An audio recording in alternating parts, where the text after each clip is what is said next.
நாங்க கேக்குறது வந்து நீங்க 12 வருஷத்துக்கு அப்புறம் எக்ஸாம் நடத்துறீங்க. அப்ப வந்து சராசரியா ஒரு சப்ஜெக்ட்டுக்கு வந்து 250 போஸ்டிங் தான் இருக்காங்க சார். ஒரு தமிழுக்கு 250 தான் இருக்கா, இல்ல கணிதத்துக்கு 250 தான் இருக்கா, இல்ல மேக்ஸுக்கு 250 தான் இருக்கா? நாங்க வேகன்சி இன்க்ரீஸ் பண்ணுங்கன்னு சொல்லிட்டு 10 மாதமா வந்து முதல்வர், துணை முதல்வர், பள்ளிக்கல்வித்துறை அமைச்சர் எங்கெங்கெல்லாம் தமிழ்நாட்டுக்கு போறாங்களோ நாங்க போய் பெட்டிஷன் கொடுத்துட்டு வேகன்சி இன்க்ரீஸ் பண்ணுங்கன்னு கேக்குறோம் சார். அவங்களும் பண்ணி தரோம் தான் சொல்றாங்க. ஆனா 10 மாதம் 11 மாதம் ஆயிடுச்சு, இது வரைக்கும் எங்களுக்கு எந்த ஒரு நியூஸும் வரல. தற்காலிக ஆசிரியர்கள் பணியாற்றுறாங்க சார். தமிழ்நாட்டுல 5154 தற்காலிக ஆசிரியர்கள். தற்காலிக ஆசிரியர் பணியிடம் வேணாங்க சார். தகுதி வாய்ந்த நாங்க இருக்கும்போது எங்க சார் தற்காலிக ஆசிரியர்கள்? ஒரு மாணவனுக்கு வகுப்புக்கு ஒரு அரசு பள்ளியில 6 முதல் 10ஆம் வகுப்பு வரை பாடம் எடுக்கின்ற நாங்க வந்து பாத்தீங்கன்னா பல டிகிரிங்க சார்.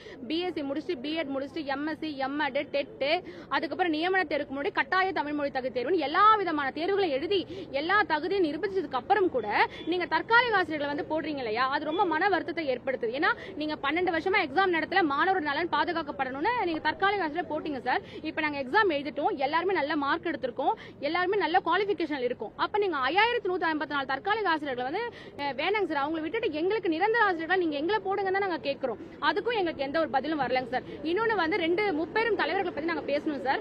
புரட்சி தலைவி ஃபர்ஸ்ட் வந்து முத்தமிழ் அறிஞர் கலைஞரை பத்தி சொல்லணும்.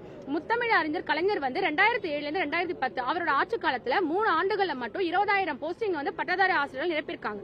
புரட்சி தலைவி அம்மா அவங்களோட ஆட்சி காலத்துல முதல்வராக இருந்த அந்த ஆட்சி காலத்துல 2012 இருந்து 15ல 21,000 ஆசிரியர்கள். சராசரியா இவங்க 2 பேருமே 6 ஆண்டுகள்ல வந்து 41,000 பட்டதாரி ஆசிரியர்கள் நிரப்பியிருக்காங்க. அந்த எவிடன்ஸ் எங்கள்கிட்ட இருக்கு. ஆனா 12 ஆண்டுகளை கடந்து விட்ட போதிலும் இந்த 2021 இருந்து 2024 வெறும் வந்து 2800 தான் நிரப்ப போறோம்னு சொல்லுது. எங்களால் எப்படிங்க சார் ஏற்றுக்கொள்ள முடியும்? எங்களுக்கு வயது கிடையாது சார். இங்க உள்ளவங்க எல்லாருமே மினிமம் 35 தாண்டவங்க தான். 40, 45, 50 எங்களுக்கு படிச்சு 12 வருஷமா படிச்சுக்கிட்டே இருக்கிறோம் சார். அதுக்கு ஒரு முற்றுப்புள்ளின்னு எங்க சார் இருக்குது எங்களுக்கு தெரியல. பிஎடே வந்து படிக்காதவங்க தற்காலிக ஆசிரியர்களா நியமிச்சிருக்காங்க. டெட்ட கூட பாஸ் பண்ணலாங்க சார். எஸ்எம்சி மூலமா தற்காலிக ஆசிரியர்களா இருக்கிறாங்க. நாங்க இவ்வளவு டிகிரி படிச்சுட்டு இவ்வளவு குவாலிஃபிகேஷனா இருக்கிற நாங்கள எங்க நிரந்தர ஆசிரியர்களா போடுங்க தான் நாங்க மாண்புமிகு முதல்வர் ஐயா அவர்களை இருகரம் கூப்பி நாங்க கேட்கிறோம் சார். எவ்வளவு வேகன்சி ஃபில் பண்ணுங்க சார்? எங்களுக்கு வந்து இப்ப 5154 டெம்பரரி டீச்சர்ஸ் போஸ்டிங் இருக்கு. அதை போட்டா கூட எங்களுக்கு பரவாயில்ல. ஆனா எம்இஎஸ்ல வந்து 7500 போஸ்டிங் இருக்குன்னு பள்ளிக்கல்வித்துறை ரீசெண்டா கொடுத்திருக்காங்க. அந்த பள்ளிக்கல்வித்துறை கொடுத்த ரிப்போர்ட் எங்கள்கிட்ட இருக்கு. தற்காலிக ஆசிரியர் 5154 இருக்காங்க, அதுவும் இருக்கு. பிஆர்டின்னு ஒரு எக்ஸாம் வச்சாங்க. அந்த எக்ஸாம் வந்து சேர்த்து வச்சாங்க. அதுக்கு ஒரு போஸ்டிங் கூட எங்களுக்கு அனௌன்ஸ் பண்ணல. எக்ஸாம் வச்சது பிடி, பிஆர்டி. பிடிக்கு மட்டும் தான் போஸ்டிங் போடுங்க. அந்த பிஆர்டி எங்கங்க சார்? அதுல 725 போஸ்டிங் இருக்கு. அதுக்கும் எவிடன்ஸ் இருக்கு. அந்த பிஆர்டியும் வந்து எங்களுக்கு வந்து போடலங்க சார். இதை நாங்க என்ன சொல்ல வரோம்னா, எங்களுக்கு வந்து இப்ப மதிப்புக்குரிய மாண்புமிகு முதல்வர் அவர்கள்ட்ட நாங்க இருக்காரும் கூப்பி நாங்க எல்லாரும் என்ன கேட்கிறோம்னா, இந்த பட்ஜெட் வந்து வரப்போகுதுங்க சார் மார்ச் 14ஆம் தேதி. அதுலயாச்சும் எங்களுக்கு இந்த 10 மாத கோரிக்கை நிறைவேற்றுங்க, காலி பண்ணிடுங்க, அதிகரிங்க தாங்க சார் கேட்கிறோம். நாங்க வெறும் கேட்கல. நீங்க 110 விதியின் கீழே வந்து ஒரு அனௌன்ஸ்மெண்ட் கொடுங்க, ஒரு பிளாஷ் நியூஸ், பிரஸ் நியூஸ் வந்து வெளியிடுங்க. பட்டதாரி ஆசிரியரோட காலி பணியில உயர்த்திட்டோம். 12 வருஷத்துக்கு அப்புறம் நடக்குது. நான் மறுபடியும் அழுத்தமா சொல்றது, 12 வருடங்களுக்கு அப்புறம் நடக்கிற தேர்வுக்கு ஏன் இவ்வளவு குறைவான காலி பண்ணிடுங்க? எங்களால மறுபடியும் படிக்க முடியல. பிராங்கா சொல்ல போனா ரொம்ப படிச்சு டயர்ட் ஆயிட்டோம் சார். ரொம்ப படிச்சாச்சு, ரொம்ப எக்ஸாம் எழுதி எப்படி நிரூபிக்கணும்னு தெரியல. மார்க் வந்து கொஞ்சம் மார்க் எடுக்கலங்க சார். 150க்கு 113 எடுத்திருக்காங்க. அதோட என்னங்க சார் தகுதி? நான் ஒரு கணித ஆசிரியர் 110, 150க்கு 106 மார்க் எடுத்துட்டு இன்னைக்கு என்ன சிவிக்கு போக முடியல, அதுக்கு நான் காரணம் வாங்க சார். அப்ப எனக்கு திறமை இல்லையா, தகுதி இல்லையாங்க சார்? எங்களுக்கு வாய்ப்பு கொடுங்க தான் சொல்றோம். நீங்க காலி பணியிடங்களை அதிகரிச்சிட்டீங்கன்னா எல்லாத்துக்குமே ஒரு முற்றுப்புள்ளிங்க சார். 12 வருஷத்துக்கு அப்புறம் உங்க ஆட்சியில வந்து ஒரு 10,000 போஸ்டிங் போட்டா அது உங்களுக்கும் பெருமை, நாங்களும் மாணவர் நலனை வந்து மேம்படுத்தும். இன்னைக்கு பாதி ஸ்கூல்ல வந்து ஆசிரியர் இல்ல, கட்டடம் இருக்கு. அந்த கட்டடத்துல வந்து எல்லா வசதியும் இருக்கு. ஆனா அதை நடத்துற ஆசிரியர் இல்லையே. கட்டடம் இருந்து எல்லாம் இருந்து ஆசிரியர் இல்லைன்னா அது என்னங்க சார்? பெற்றோர்கள் என்ன தெரியுமா சொல்றாங்க, எங்க ஸ்கூல்ல ஆசிரியர் கிடையாது, போராட்டம் பண்றாங்க. அது மீடியாவுக்குமே தெரியும். எங்க பார்த்தாலும் வந்து பாலியல் அந்த பிரச்சனை போகுது, மாணவர்களுக்கு ஒரு பாதுகாப்பு இல்லை. இதெல்லாம் எதனாலங்க சார்? ஒரு ஆசிரியர்களை நீங்க பெண் ஆசிரியர்கள் அதிகமா போட்டு, ஆண் ஆசிரியர்கள் அதிகமா போட்டு, ஒரு தகுதி வாய்ந்த திறமை வாய்ந்த எங்களை நீங்க போடும்போது நாங்க மாணவரோட பாதுகாப்புக்கும் நாங்க வழிவகுப்போம். அவங்களுடைய படிப்பிலுமே கல்வியிலுமே நான் அவங்களை வந்து முன்னேற்றத்தை ஏற்படுத்தி கொடுப்போம் சார். நான் கடைசியா என்ன சொல்றேன்னா, கலைஞருடைய வழித்தோன்றல் தாங்க சார் நம்ம மாண்புமிகு முதல்வர் அவர்கள். கலைஞர் வந்து ஆசிரியருக்கு எப்பயுமே வந்து கலைஞர்னாலே ஆசிரியர் சமுதாயத்துக்கு கலைஞர் தான் பேர் வந்திருக்கு. அவரோட ஆட்சி காலத்துல மட்டும் 20,000 போஸ்டிங் போட்டாங்க. நடவடிக்கை என்ன சார் எடுக்க போறோம்? நேற்று ஆர்ப்பாட்டத்தில் நான் பேசியிருக்கிறேன். முதலமைச்சருடைய கலந்து பேசி, கழக தலைவர் கலந்து பேசி அடுத்த கட்ட நடவடிக்கை எடுக்கப்படும். நாளை மாலை எங்களுடைய இளைஞருடைய அமைப்பாளர், துணை அமைப்பாளர் கூட்டம் சென்னையில் நடக்க இருக்கின்றது. அதுலயும் இது பற்றி விவாதிக்க இருக்கின்றோம். தலைவரோட பேசி அடுத்த கட்ட நடவடிக்கை எடுக்கப்படும். அனைத்து கட்சிக்கும் தலைவர் முதலமைச்சர் அவர்கள் 2024ஆம் ஆண்டு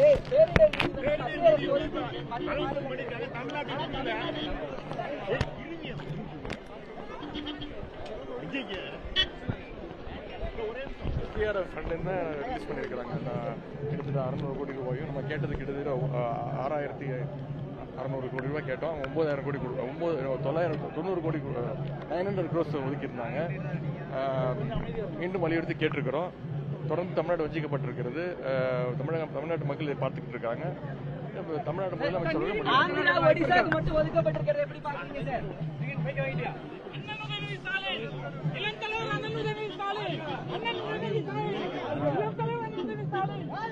என்ன சொல்றாரு பேரிட இருக்கு?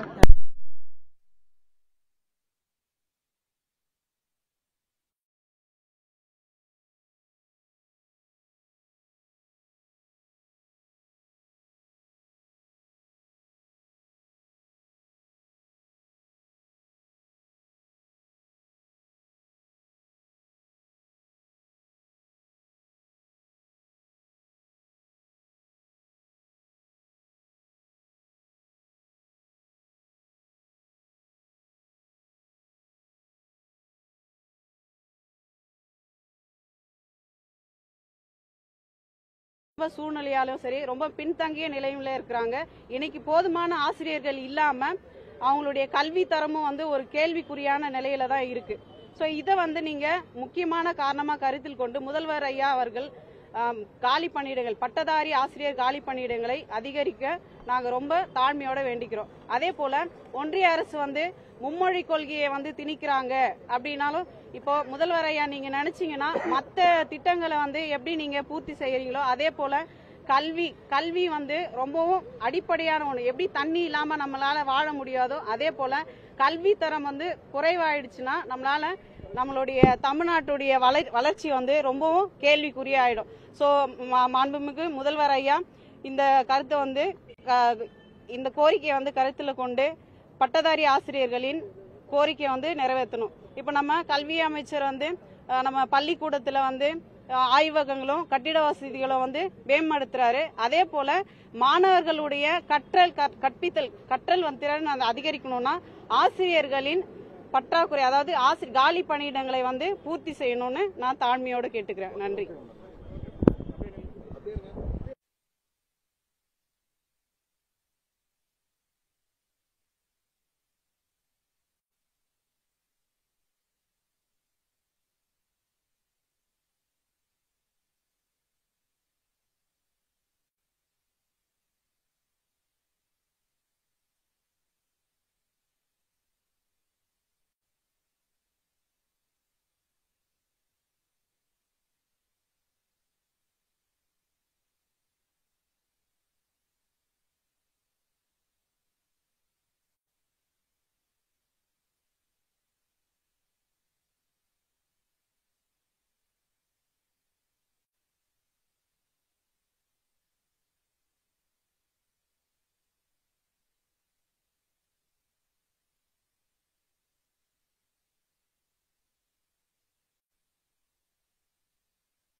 எடுத்து அமிச்சுக்கலாம்டா. லைவ் பேக் வேணுமா?